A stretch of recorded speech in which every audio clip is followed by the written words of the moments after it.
আসসালামু আলাইকুম এভরিওয়ান, কেমন আছেন সবাই? আশা করছি ভালো আছেন। আজকে আমার কি রান্না করেছি সেটা এখন আপনাদের সাথে শেয়ার করব। আমি আজকে করেছিলাম শাপলা দিয়ে মাছ রান্না। আমি প্রথমে শাপলাটা ভালো মতো ধুয়ে রেখেছি। এরপর এখানে আমি মশলাটা কষিয়ে নিলাম আর মাছটা ভেজে নিয়েছি।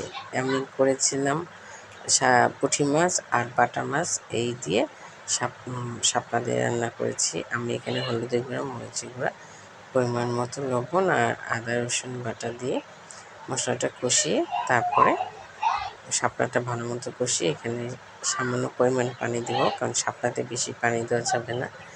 এখন আমি মাছগুলো দিয়ে দিয়েছি। এখানে আছে বাটা মাছ আর পুঁটি মাছ।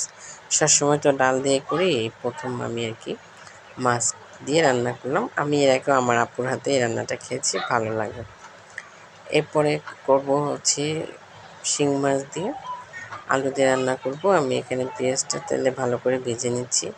আমি এখানে কাঁচামরিচ আস্ত দিব, কারণ বাচ্চাদের খাবে। ভাবলাম আর দুইটা তরকারি করবো না, ওদের জন্য আলাদা একটাই করি। এজন্য বেশি করে আগে আলুটা কষিয়ে নিচ্ছি, আর ঝালটা দিব না, ঝালটা আমি স্কিপ করব। আর এখানে আলুটা ভালো মতো কষিয়ে নিয়ে তারপর আমি মাছটা দেবো। অনেকে আছে মাছটা আগে কষিয়ে নিয়ে তুলে রাখে, তা আমি এটা না করে আলুটা ভালো মতো একটু কষিয়ে সিদ্ধ হয়ে আসলে তারপর মাছটা কষিয়ে পরিমাণ মতো পানি দিয়ে দেবো।